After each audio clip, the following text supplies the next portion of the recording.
నమస్తే, this is Shaurya. Welcome to our channel. ఈ రోజు మనతో పాటు సినీ పరిశోధకులు ఇమ్మంది రామారావు గారు ఉన్నారు. వారితో మాట్లాడదాం. నమస్తే సార్. నమస్తే అమ్మా. ఎలా జరిగింది సార్ పండుగ? పండగ మనకే కాకుండా ఆంధ్రదేశంలో ప్రపంచవ్యాప్తంగా చాలా బాగా జరిగింది ఈ సంవత్సరం. అవును. అందరూ అవును. కోరుకుంటున్నాను. అవును. మనం కూడా ఛానల్ వాళ్ళకి మనకు కూడా నిన్నే గ్రీటింగ్ చెప్పడం జరిగింది. మన తాలూకు అభిమానులు, ముఖ్యంగా నా అభిమానులకి అవును. ప్రోత్సహిస్తున్న అందరికి కూడా సంక్రాంతి శుభాకాంక్షలు మరొకసారి చెప్పుకుందాం. Thank you sir. Thank you sir.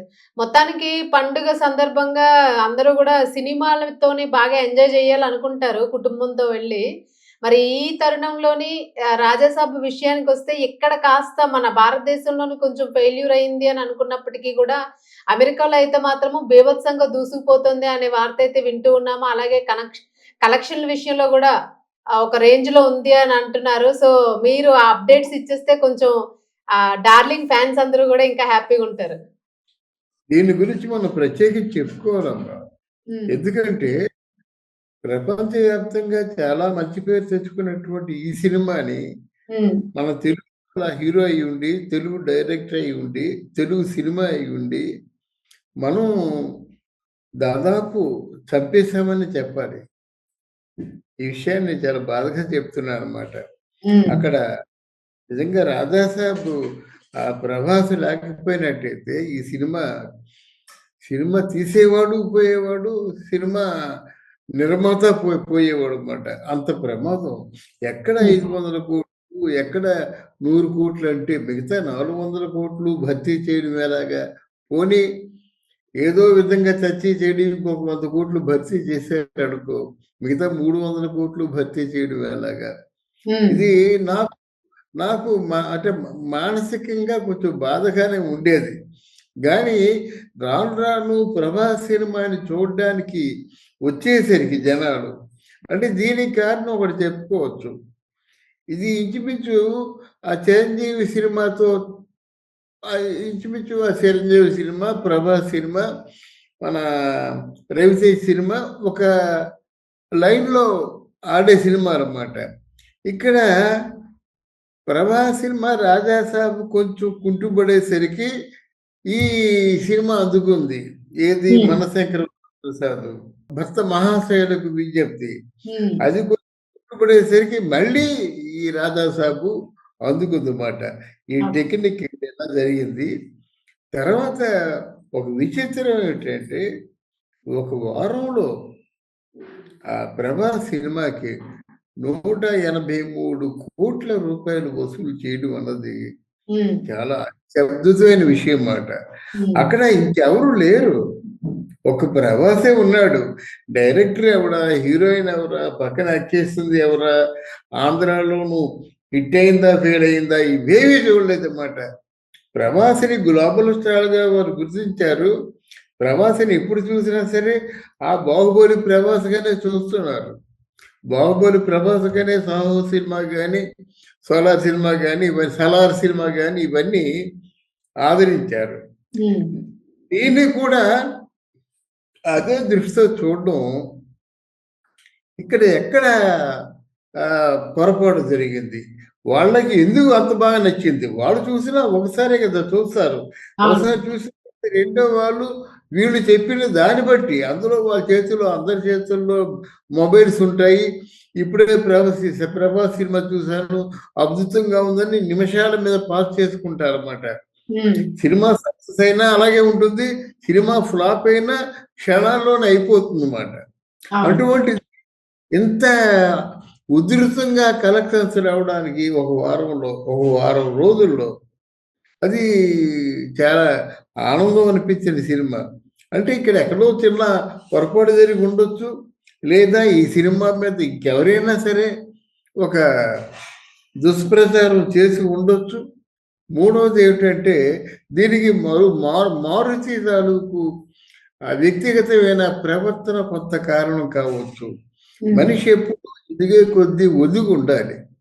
ఆ సినిమా ప్రీ ఈవెంట్ ఫంక్షన్లో ఈ సినిమాలో ఒక్క సన్నివేశం మీకు బాగలేకపోయినా నేను అడ్రస్ ఇస్తాను, మా ఇంటికి రండి అని చెప్పాడు. అది ఆయన మాట్లాడిన పరమ దరిద్రపు మాట. అలా మాట్లాడకూడదు. ఎవరు సినిమా పండితులు లేరు. ఒకవేళ సినిమా సక్సెస్ ఫార్ములా అంటుంటే 100 కోట్లు పెట్టుకునేస్తారు. సక్సెస్ అవుతుంది కదా. There is no successful formula except hard work. మీరు కష్టపడి డెడికేటెడ్గా అంకిత భావంతో సినిమా చేస్తేనే జనం చూస్తారు. కానీ నాకేదో ఫార్ములా తెలిసి ఫార్ములా ఏముంటుంది? ప్రతి ఫ్రేములో కూడా ప్రేక్షకుడు చూస్తున్నాడు. ఈరోజు సినిమా డైరెక్టర్కి ఎంత తెలివితేటలు ఉన్నాయో సినిమా చూసే ప్రేక్షకుడికి కూడా అంతకు మించి తెలివితేటలు ఉన్నాయనే విషయాన్ని గుర్తుంచుకొని మాట్లాడితే బాగుంటుంది. అటువంటి దాని పొరపాటుగా మా నోటి దూరం ఎక్కువైపోయింది దానికి. ఆ పొరపాటుగా మాట్లాడి అంతవరకు తెచ్చుకున్నాడు. కానీ లేకపోయినట్లయితే దీన్ని సినిమా రిలీజ్ చేసే విధానం వేరుగా ఉంది. ఇది సినిమా వాడు అంతా చూసుకున్న తర్వాత ఏవైనా కొంచెం లోటుపాట్లు ఉన్నట్టయితే వాటిని సరిదిద్దుకొని పోతపోయింది అని చెప్పేసి ఒక 4 సెంటర్లో వీళ్ళు విజయ యాత్రగా బయలుదేరితే బాగుండేది. అవును. రెండవది, మీరెవరో తెలియకుండా, ఈ డైరెక్టర్ ఎవరో తెలియకుండా బొంబేలో సినిమా చూపిస్తే వాళ్ళెందుకు చూస్తారు?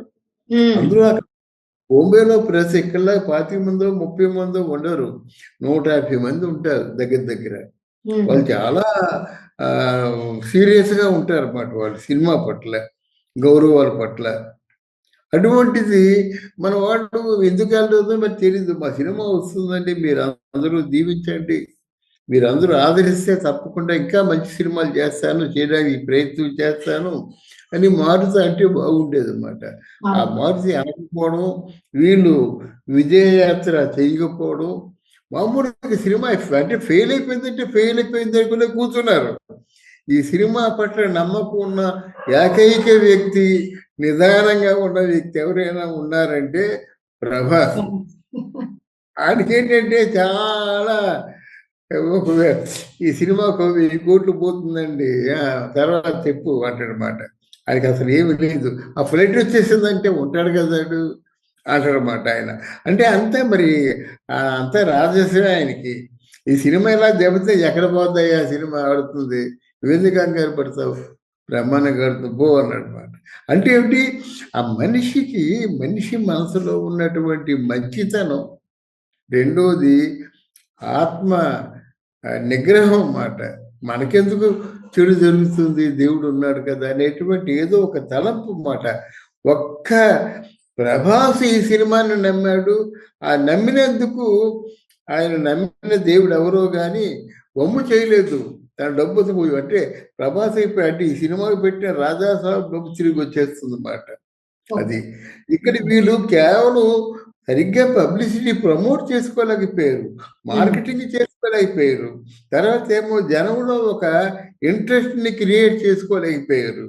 తర్వాత వీళ్ళు సినిమా ముందు ఎవరైనా వాళ్ళ సినిమాకి వాళ్ళు శత్రువులు అనుకొని, నేనైతే ఈ సినిమాలో ఏ సన్నివేశాలను తీసేస్తాను అని ఆ సన్నివేశాలను తీసి ఆ ఫిక్స్డ్గా ఉన్నటువంటి క్రీమ్ అందజేసినట్టయితే ఈరోజు ఈ దరిద్రం పట్టేది కాదు. మారుతిలో ఆ కొత్త కుర్రాడు కాబట్టి ఏదో 4-5 సినిమాలు, చిన్న సినిమాలు బాగా చేసినా సరే సినిమా మేకింగ్ మీద ఫుల్ లెంత్ నాలెడ్జ్ లేకపోవడం వల్ల జరిగినటువంటి అనర్థాలు ఇవన్నీ. అయినప్పుడు ఈరోజు అమెరికా లాంటి దేశాల్లో ఈ సినిమాకి జేజేలు పలుకుతున్నారంటే ప్రభాస్ విజేత. ప్రభాస్ ఒక్కడే విజేత. ప్రభాస్ అంటూ లేకపోతే ఈ సినిమా లేదు, కాలగర్భంలో కలిసిపోయేది. దాని గురించి మనం ప్రత్యేకించి చెప్పుకుంటున్నాం. దాన్ని చూసిన తర్వాత తెలుగు వాళ్ళు కూడా మన తెలుగు సినిమాల్ని ఆదరించాలి. తెలుగు డైరెక్టర్ని, తెలుగు హీరోల్ని, తెలుగు సినిమాని ఆదరించి ఈరోజు తెలుగు సినిమా ఇండియా బోర్డర్స్ దాటి వెళ్ళేది కాదు. ఇండియా బోర్డర్స్ ఏమిటి? తెలుగు సినిమా హిందీ ఫీల్డ్లో 5 టెరిటరీస్ ఉంటాయి, 5 సెంటర్స్ ఉంటాయి. వాటిలో ఒక టెరిటరీలో కూడా ఆడేది కాదు. ఇంచుమించు బొంబాయికి వెళ్ళేది కాదు ఆ సినిమా, మన తెలుగు సినిమా. తెలుగు సినిమా అంటే గ్లోబల్ సినిమా అయిపోయింది. ప్రపంచ వ్యాప్తంగా రిలీజ్ అవుతున్నటువంటి మంచి సినిమాల్లో తెలుగు సినిమా ముందుంది. అంటే ఇట్లాంటి తెలుగు సినిమాని మనం బతికించుకోవాల్సిన అవసరం మనకుంది. ఒక సీనియర్ జర్నలిస్ట్‌గా. అవును. ఒక అవును. 50 ఏళ్ల సినిమా పరిశ్రమను అవును. చూసిన వ్యక్తిగా నేను గట్టిగా చెప్తున్నానన్నమాట. అవును. మన తెలుగు సినిమాని, మన తెలుగు సినిమా ప్రతిష్టని మనమే బ్రతికించుకోవాలన్నమాట. అవును. అంతేగాని అవును. మన తెలుగు సినిమాని మొదట ఒక రాజముద్రలా ఇది ఫ్లాప్ అని కొట్టిన తర్వాత వాళ్ళు ఇంగ్లీషు అక్కడ ప్రపంచవ్యాప్తంగా పెద్ద దేశమైనటువంటి అమెరికాలో వాళ్ళు 183 కోట్లు అక్కడ వసూలు చేసినట్టయితే, హ్మ్. అది మనం తెలుగు సినిమా, మన తెలుగు ప్రేక్షకులు ఎందుకు వసూలు చేయలేకపోతున్నాం? అంటే హ్మ్. మనం వ్యక్తిగతంగా పోతాం. చిన్న, పెద్ద పోతాం. అవసరమా కాదా పోతాం. ఇన్ని అవసరాలండి సినిమా చూడడానికి 2:30 గంటలు. వెళ్ళి బాగుంటే హ్యాపీగా ఎంజాయ్ చేస్తాం. చిన్న చిన్న పొరపాట్లుంటాయి. ఏ సినిమాలో పొరపాట్లుండవు. అది కోడిగుడ్డు మీద వెంట్రుకలు తీసినట్టుగా మనం ఇలాగ వ్యాఖ్యానాలు చేయడం కాకుండా ఇవి రివ్యూయిస్టులు కూడా చెప్తున్నారన్నమాట. ఎవరైనా ఓ సీనియర్‌గా చెప్తున్నాడు. చిన్న చిన్న లోపాలు అన్ని సినిమాల్లోనూ ఉంటాయి. దాన్ని ఎత్తి నిజం. చూపించడం మరి బాగున్న సన్నివేశాల గురించి ఎంత బాగలేకపోతే ఒక వారంలో 183,00,00,000 కలెక్ట్ చేస్తుంది. వాటిని మనం హైలైట్ చేయొచ్చు కదా! అవును. అలాగా మంచి పెంచేటువంటి రోజు రావాలని కోరుకుంటున్నాను. తప్పకుండా సార్. తప్పకుండా. Thank you sir. Thank you అమ్మా. Thank you.